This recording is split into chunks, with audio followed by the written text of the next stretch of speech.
Aujourd'hui, c'est très clair, c'est le classement des films Spider-Man et le Spider-Man 3 de Sam Raimi est à chier, c'est le dernier, d'accord? Mais c'est le générique! Truc de dingue!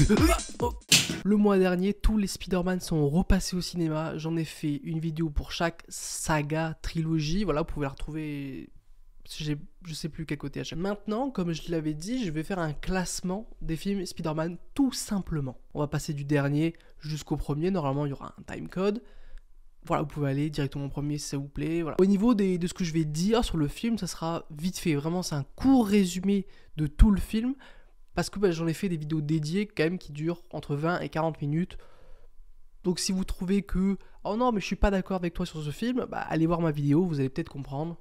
Logique. Pour être sûr que je dis pas de bêtises, j'ai mon classement Letterboxd. Hop là, je vous montre pas trop, sinon c'est du spoil. N'hésitez pas à me suivre sur Letterboxd. En description, vous avez tous les liens. Donc dans ce classement, il y aura les films Spider-Man en live action, je précise, avec des vrais acteurs, des vraies personnes. Et mon classement est différent avec les deux films d'animation Across the Spider-Verse et Into the Spider-Verse, qui sont très bien classés dans le classement, je vais pas vous mentir. Je dirai à la fin le classement avec eux. On va commencer tout simplement ce top 8, parce qu'il y a 8 films, avec Spider-Man 3. Spider-Man 3, pour moi, c'est pas bon du tout. En fait, après un deuxième film et un premier film excellent, incroyable, vraiment bien, tu nous donnes ça. En fait, la déception de ce film, en fait, je les ai revus, hein, donc je sais ce que je dis. La déception de ce film, les méchants, des scènes d'action brouillonnes, des personnages désagréables, détestables, gênants.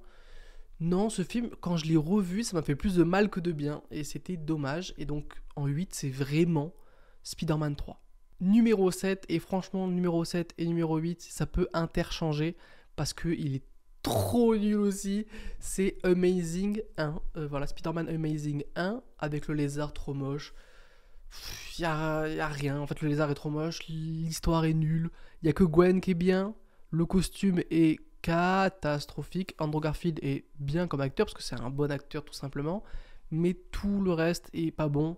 Encore une fois, j'en parle plus précisément dans ma vidéo dédiée, mais c'est non pour moi ça. Les deux là, c'est vraiment les pires.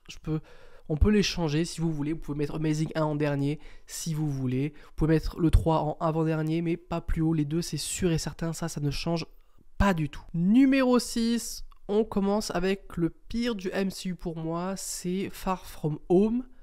Pourquoi? Tout simplement parce que déjà que la trilogie est pas bonne du MCU.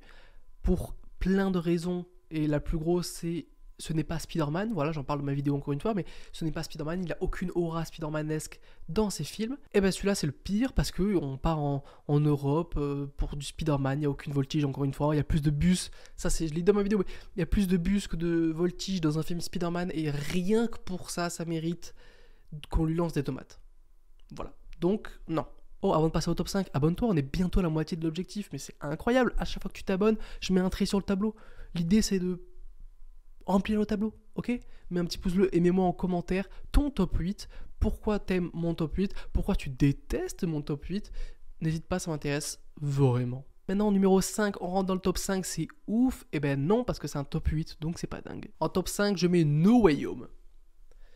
Et franchement, il a intérêt à être content d'être à cette place déjà, parce que, comme je l'ai dit et comme je le dirai toute ma vie, faire un film moyen, voire nul, avec 3 fucking Spider-Man, c'est un scandale, c'est un exploit, c'est... je pense qu'il faut 2 ans de prison pour ça minimum. Ce film, j'ai trop de choses à dire. Je pourrais en faire une vidéo de 2 heures de pourquoi c'est nul, pourquoi c'est mal fait, pourquoi ça aurait pu être bien. Et j'ai envie de mourir, voilà, quand je repense à ce film. Alors on va passer au top 4. Top 4, je mets Homecoming. Surprenant. Pas tant que ça. Parce que tous les autres films sont nuls, alors lui il est moyen, et donc c'est évidemment meilleur, même s'il n'est pas dingue. Parce que finalement, c'est pas si nul, et ce qui est nul, encore une fois, c'est manque d'aura Spider-Manesque. J'en parle encore une fois tout le temps, parce que c'est ça la pire chose de cette trilogie de MCU, c'est ce manque de Spider-Man, tout simplement. Dans les films Spider-Man, vous comprenez le problème.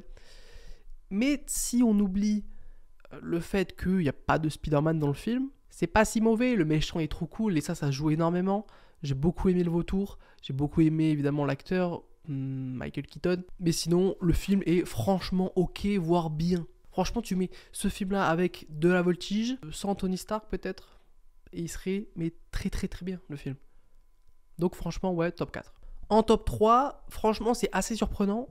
Pas tant que ça, mais encore une fois, je pense que c'est le meilleur des pires, le top 3. Parce que à partir du top 3, là, c'est le dernier film moyen de Spider-Man pour moi.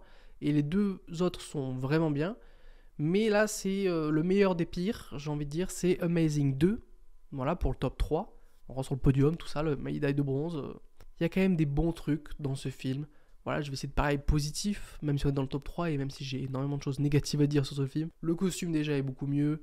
Les méchants, il y en a un, il est complètement à chier et il mérite d'être au fond de la terre et il mérite d'être top 9 du classement alors qu'il n'y a que 8 places.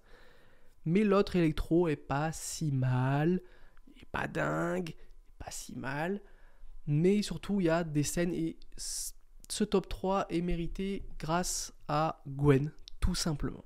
Leur relation marche, leur relation porte le film, leur relation fait tout dans cette duologie, je sais pas si ça se dit, mais de deux films. Sans Gwen, Amazing, les deux sont plus bas que terre. Et sa mort, la scène de sa mort est exceptionnelle.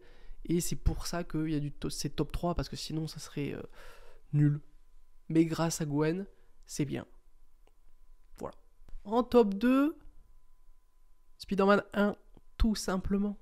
Voilà, c'est le premier de toute une lignée de fils illégitimes, parce qu'ils sont nuls, il faut un peu les... Voilà. C'est le premier, c'est le poseur de base, et en même temps, ça respecte les bases en fait du personnage, ça respecte Spider-Man, même s'il y a quelques choses qui sont, comment dire, il y a quelques libertés, voilà, comme le fait que ça sort de ses poignets et pas de gadget. Mais c'est pas grave, parce que c'est bien amené, parce qu'on n'y pense pas forcément, on se dit, ah oui, bah oui, c'est vrai. Voilà, tout est bien dans le film, c'est un bon film de super-héros, assez classique, mais normal, c'est un des premiers. Donc, j'ai envie de dire, c'est un peu la recette de base, avant d'être perfectionné, et donc c'est parfait. Sauf MJ qui est nul, mais ça, j'en parle dans ma vidéo. Et évidemment, le top 1, un des meilleurs films de super-héros de tous les temps, tout simplement, Spider-Man 2, oh le lapsus de zinzin, qui est évidemment le meilleur film Spider-Man de tous les temps, un des meilleurs films de super-héros, peut-être top 3 films de super-héros all time. Ça, faudrait que j'en réfléchisse encore avec moi-même. Franchement, là, j'essaie de dire qu'est-ce que je peux dire de ce film en vif. Énormément de choses, beaucoup trop de choses. Encore une fois, allez voir ma vidéo pour plus de détails, parce que là, je vais tout oublier et rien dire. C'est ce que je suis en train de faire. Mais en gros, l'iconisation du personnage de Spider-Man est incroyable dans ce film. Les scènes de combat avec Doc Ock, folles. Doc Ock comme personnage, fou. Franchement, il y a tout qui est bon. Encore une fois, il y a des petits MJ. Bon, ça allait, c'est pas grave. Et même le Peter Parker de Tobey Maguire, je n'aime pas. Mais le film en lui-même, en tant que film de Spider-Man, est incroyable. Et si on rajoute Into the Spider-Verse et Across the Spider-Verse, le classement, ça donne Into en 1, Spider-Man 2 en 2, et Across en 3, et après c'est le même classement, tout simplement. Bon, ça en est fini, tout ça. Cet arc Spider-Man, ça m'a fait tellement plaisir. Et en plus, regardez. En fait, au cinéma où j'allais, voilà, parce que je raconte vite fait ma vie, de toute façon la vidéo elle est finie, il n'y a personne qui regarde ici, mais... le mec a vu que je venais parce que c'était dans un petit cinéma où j'allais, et j'étais le seul à aller les voir en VO au début, quand ils étaient disponibles en VO, les films, et j'y suis allé à tous, etc. Et le mec m'a donné l'affiche du film, enfin des films, parce qu'en fait c'est l'affiche collector, édition spéciale, les Spider-Man jeudi, là, les jeudis Spider-Man, les Spidey jeudi... Jeudi Spidey jeudi, que j'ai pas encore accroché dans mon appart. Il va falloir trouver de la place parce que c'est l'affiche du film que vous voyez, genre. Elle est pliée en 8 là au moins. Donc, bon, vous avez compris. Donc, juste trop génial en fait, cet arc. J'espère que vous avez bien aimé ce genre de petite vidéo. Il y aura peut-être une vidéo du style trilogie, tout ça, sur les Seigneurs des Anneaux. Ça fait 2 fois que j'en parle sur 2 vidéos différentes. Pour l'instant, j'ai rien tourné, mais ça va peut-être arriver fort. En tout cas, à plus dans le bus.